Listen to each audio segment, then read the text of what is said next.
Today I want to talk about how to grow the African American middle class and to provide a new deal for Black America. That deal is grounded in three promises: safe communities, great education, and high-paying jobs. Every African American citizen in this country is entitled to a government that puts their jobs, wages, and security first.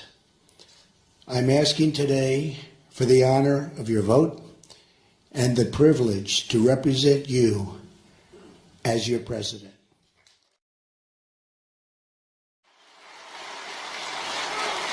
And I will not let you down. You watch. Here is the promise I make to you. Whether you vote for me or not, I will be your greatest champion. Our opponent represents the rigged system and the failed thinking of yesterday. Hillary Clinton's campaign offers only the depressing pessimism that says this is as good as it gets and it's never going to get better. She's been doing this for 30 years, and for 30 years it's only gotten worse. American politics is caught in a time loop. We keep electing the same people over and over and over. And they keep coming back to the African American community and the Hispanic community, and they keep talking about what they're going to do, and they don't do it, and then 4 years later, you see them again. And this is so important to me, what I'm saying today. I wanted a small group of very, very powerful, influential people from the African American community, and that's what I wanted to do. Enough with the rallies of 25 and 30,000 people. This was very important to me. And I just met with some of the finest people I've ever met backstage. We had a great meeting, and I just want to thank those people right now. They are phenomenal people, so I want to say thank you very much. I have a message for all of the doubters in Washington. America's future belongs to the dreamers, not the cynics and not the critics. And it's time to extend that dream to every African American citizen in this country. Yet too many African Americans have been left behind. Massive numbers have been left behind.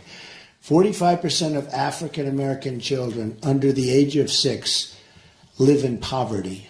58% of African American youth are not currently employed.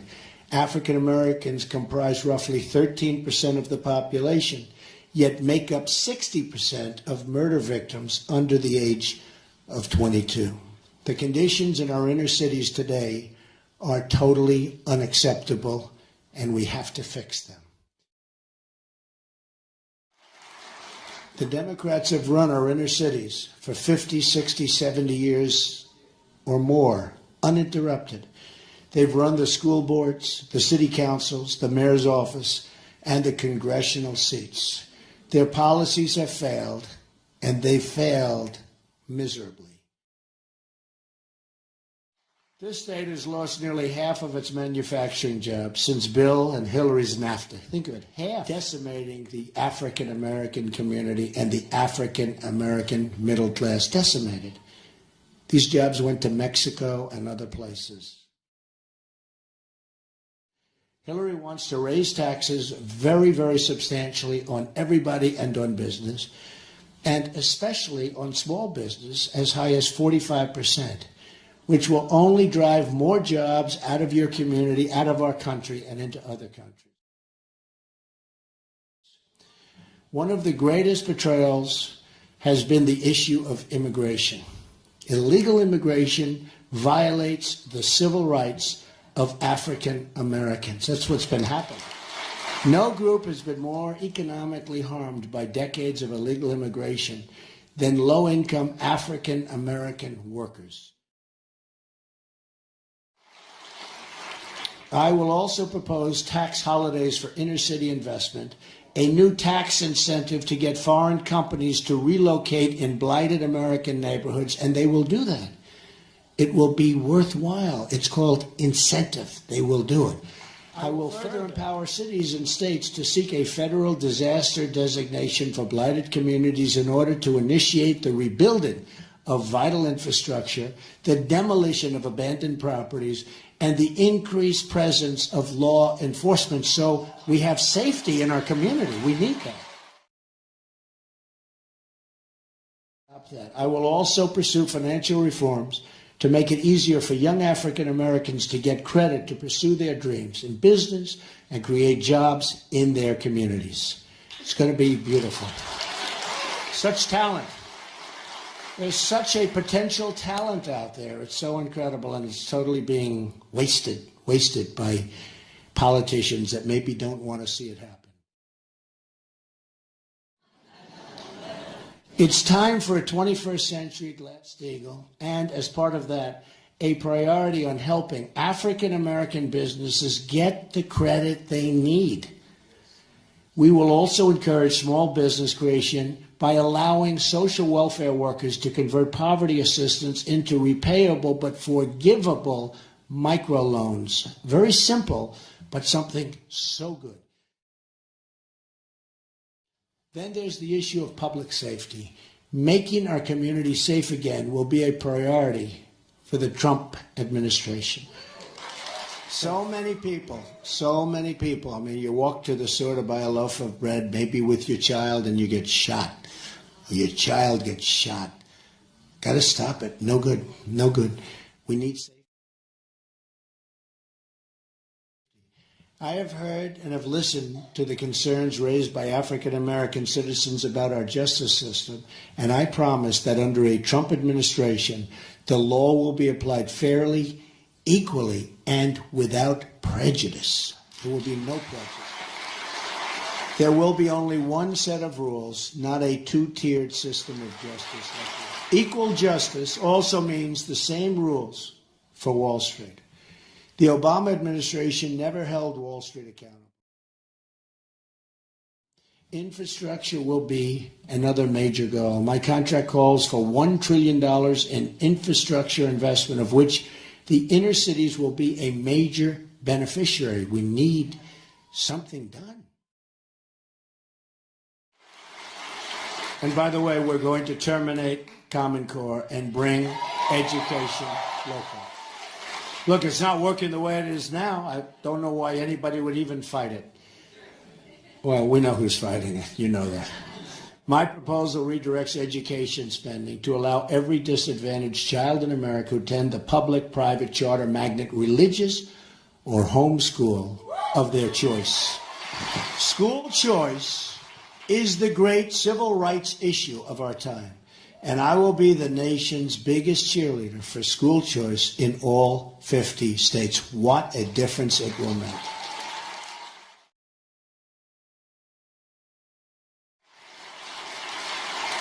I will also be establishing a commission, which will include some of the tremendous people I met backstage today. Raise your hands. I mean, you people were thank you. So great. Some great ideas.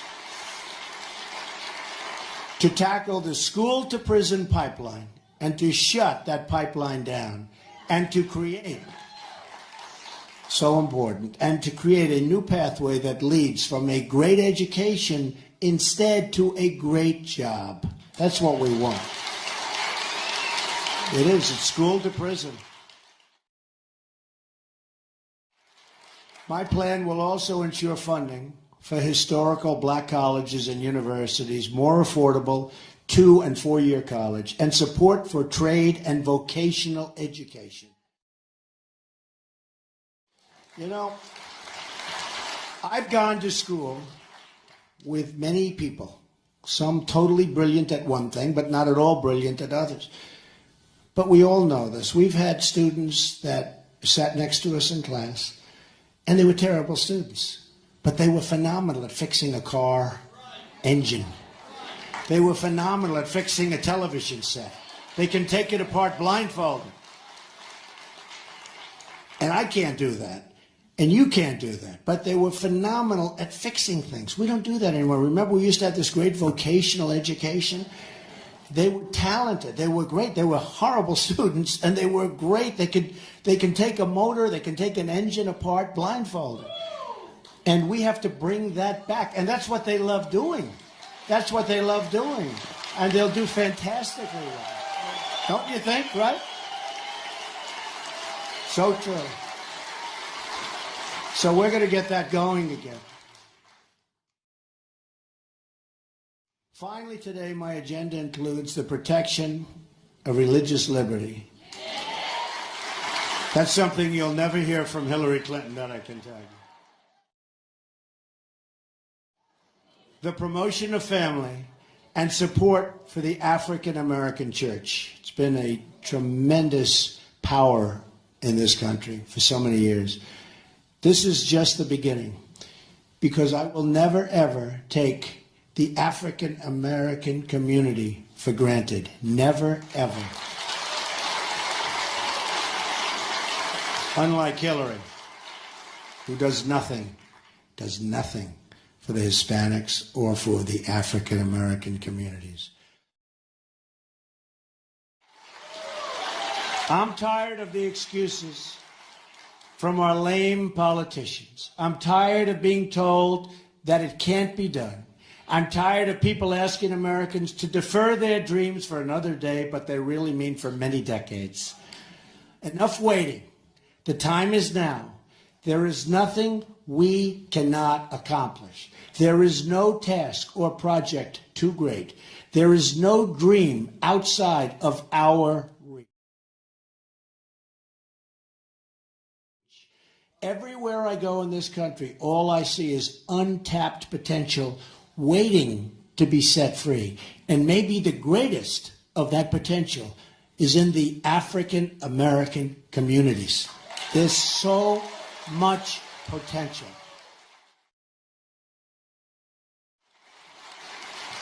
But we will never realize that potential if we continue putting our faith in a broken political system that has let us down time and time again. To believe not in our politicians, not in these people that got us there, but to believe in ourselves and the future of our country. Yes, Donald Trump and I have talked. I've not only met him, but I've met his son Eric and daughter-in-law Laura. And they came looking for us. They came looking for African-American leaders and businessmen, pastors, politicians. And they wanted to know what they could do for us.